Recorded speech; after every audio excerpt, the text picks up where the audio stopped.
Hello दोस्तों, course और career के वीडियो में आपका एक बार फिर स्वागत है। आज की वीडियो में बात करेंगे एक ऐसे टॉपिक पर जो टॉपिक बहुत ही इंपॉर्टेंट है। अगर आप पैरामेडिकल कोर्स से या फिर आप मेडिकल फील्ड से कंप्लीटली जुड़े हुए हैं तो आपके लिए वीडियो बहुत इंपॉर्टेंट हो सकता है। अगर आप इन फ्यूचर मेडिकल फील्ड में जाना भी चाहते हैं तो भी आपके लिए वीडियो इंपॉर्टेंट है। अगर आप इस वीडियो को देख रहे हैं तो लास्ट तक बने रहिएगा। यहाँ पर हम 8 to 10 ऐसे फैक्ट यहाँ डिस्कस करने वाले हैं जो बहुत ही इंपॉर्टेंट हो सकते हैं। अक्सर देखा गया है कि इंडिया में, आपको पता है कि इंडिया की जो पॉपुलेशन है वर्ल्ड की सेकंड लार्जेस्ट कंट्री कंसीडर की जाती है। चाइना के बाद सेकंड नंबर है। उसके बाद भी आप देखें यहाँ पर नंबर ऑफ डॉक्टर्स की कमी है। अब नंबर ऑफ डॉक्टर्स की अगर कमी है तो हम किस तरीके से लोगों को सर्विस दे पाएंगे, ये बहुत ही मुश्किल है। आज भी रूरल एरिया में अच्छी सर्विसेज नहीं दे पा रहे। आज भी रूरल एरिया में डॉक्टर्स की बहुत ज्यादा कमी है। आइए समझते हैं कौन कौन सी चीजें हैं जिन पे हमें आज समझना है। फैक्ट कौन से हैं, उन फैक्ट पर हम डिस्कस करेंगे। नंबर 1 अगर हम बात करें, पहली बात central bureau of health intelligence की, इसकी रिपोर्ट आई थी 2017 में। और 2017 में जो रिपोर्ट आई थी उसमें उन्होंने कहा था हाई ब्लड प्रेशर की अगर हम बात करें और डायबिटीज की बात करें तो एक साल में 2 से 3 गुना केसेस बढ़ गए। आप समझिए कि अगर हाई ब्लड प्रेशर के केसेस और डायबिटीज की जो बहुत ही सीरियस डिसीज होती हैं, अगर इनके केसेस इतनी तेजी से बढ़ रहे हैं, 2017 की बात है, तो अब आप समझें कि इस समय केसेस कितनी तेजी से नहीं बढ़ रहे होंगे। दूसरी बात, अगर 2017 में अगर हम इसी की रिपोर्ट की बात करें तो उसमें बताया था कि 36% कैंसर के केसेस बढ़ रहे हैं। आज हम बात करें तो बहुत ही नॉर्मल सी बात हो गई है कैंसर की। एक समय ऐसा था कि कैंसर के बारे में बहुत ही रेयर केसेस में सुना जाता था, लेकिन आज तो एक नॉर्मल सा केस हो चुका है। जैसे हार्ट अटैक है, बहुत नॉर्मल सी है, किसी को आप आसानी से सुन सकते हैं कि उनका हार्ट अटैक के साथ डेथ हो गई। दूसरी अगर हम बात करें, WHO की रिपोर्ट कहती है कि पूरे वर्ल्ड के अंदर वो एक सर्वे करती है और सर्वे में वो उसने बताया कि 1000 लोगों के बीच में एक डॉक्टर का होना जरूरी है। अब 1000 लोगों के बीच में अगर एक डॉक्टर है तो वो आसानी से अपनी सर्विसेज को दे सकता है और किसी भी तरीके की प्रॉब्लम नहीं होगी। लेकिन इंडिया में हालात कुछ और ही हैं। यहाँ पर अगर हम बात करें तो ये रेशियो बहुत आगे है। यूपी, बिहार, झारखंड, छत्तीसगढ़, मध्य प्रदेश, इनके हालात और ही बदतर है। तो ये बात हमें समझना है कि हम थोड़ा सा मेहनत करें और इस फील्ड में इन्वॉल्व हो जाए तो हम लोगों को सर्व करें, सर्विस दें और आसानी से इस प्रॉब्लम को सॉल्व कर सकते हैं।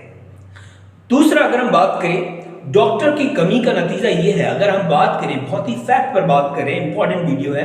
डॉक्टर की कमी का नतीजा ये है कि बिना डिग्री के जो डॉक्टर हैं वो रूरल एरिया में प्रैक्टिस कर रहे हैं।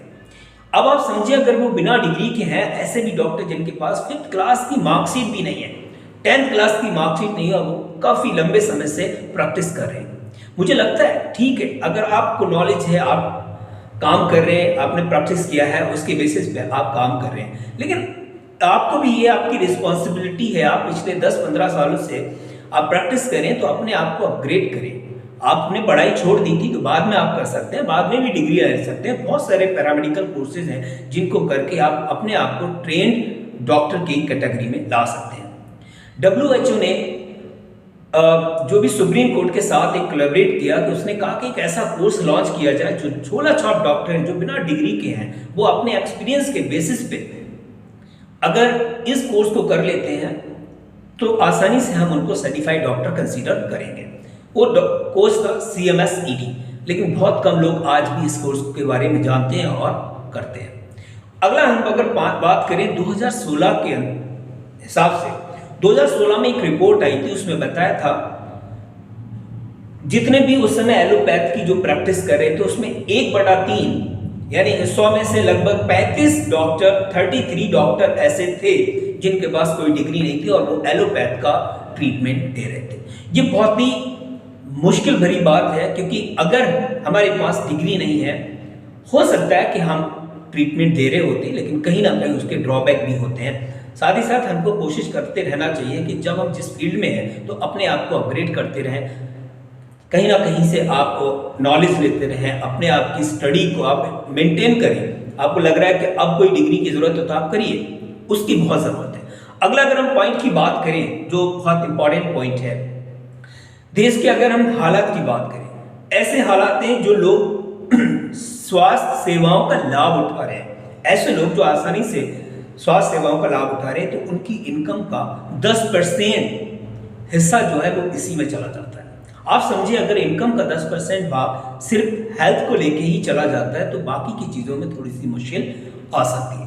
उसके बाद अगर हम बात करें नेक्स्ट फैक्ट की, ऐसी बीमारियां जिनका इलाज आसानी से कराया जा सकता है, बहुत सारी ऐसी बीमारियां हैं जिनका इलाज आसानी से हो सकता है, वो सिर्फ पैसों की कमी की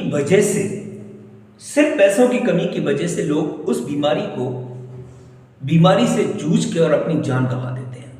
कितने अफसोस की बात है, ऐसी बीमारियां जिनका इलाज पॉसिबल है, आज भी इंडिया के अंदर डॉक्टर अवेलेबल है, लेकिन कुछ लोग पैसों की कमी की वजह से वो सही जगह नहीं पहुंच पाते हैं और अपनी जान गंवा देते हैं। अगला पॉइंट है ऐसी बीमारियां जिनका इलाज मौजूद है और जिसे बहुत आसानी से रोका जा सकता है, आसानी से कवर किया जा सकता है।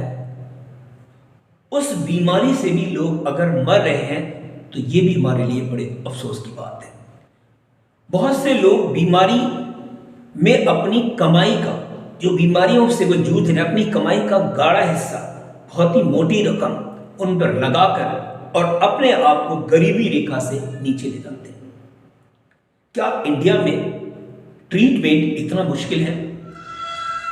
कुछ जगह ऐसा देखा जाता है कि अगर किसी पेशेंट के पास पैसे नहीं है तो उसको हॉस्पिटल से निकाल दिया जाता है कि आपका ट्रीटमेंट नहीं हो सकता। अगर आप इस फील्ड में हैं तो आपके अंदर भी ये फीलिंग होनी चाहिए कि जिंदगी से बढ़कर कुछ भी नहीं है। अगर आप किसी की जिंदगी बचा सकते हैं तो आप ये समझे कि आप में आपका जो लेवल है वो गॉड से कंपेयर कर जाता है। तो आप दुनिया में रह के अगर दूसरे इंसान पे किसी पे भरोसा किया जाता है जिंदगी और मौत के बारे में, तो वो डॉक्टर ही है। अभी अगर हम बात करें तो रोटी, कपड़ा, मकान, ये एक बुनियादी जरूरतें हैं, सबको पता है। लेकिन क्या अच्छे स्वास्थ्य को हम इग्नोर कर सकते हैं? क्या ये सारी चीजें होने के साथ साथ अगर आप स्वस्थ नहीं हैं तो आप इन सब चीजों को एंजॉय कर पाएंगे? बिल्कुल नहीं। तो मैं आप ये मान के चलता हूं कि बेसिक जरूरतों में आपका स्वास्थ्य भी इंक्लूड होता है।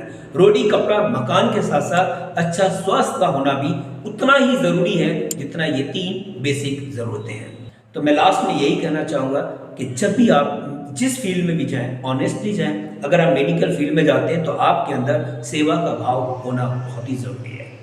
दिल से काम करें। कभी कभी आपके साथ ऐसा पेशेंट आ सकता है जिसके पास पैसे ना हो, तो उसके लिए भी आपको ट्रीटमेंट देना पड़ेगा। Thank you, thanks a lot.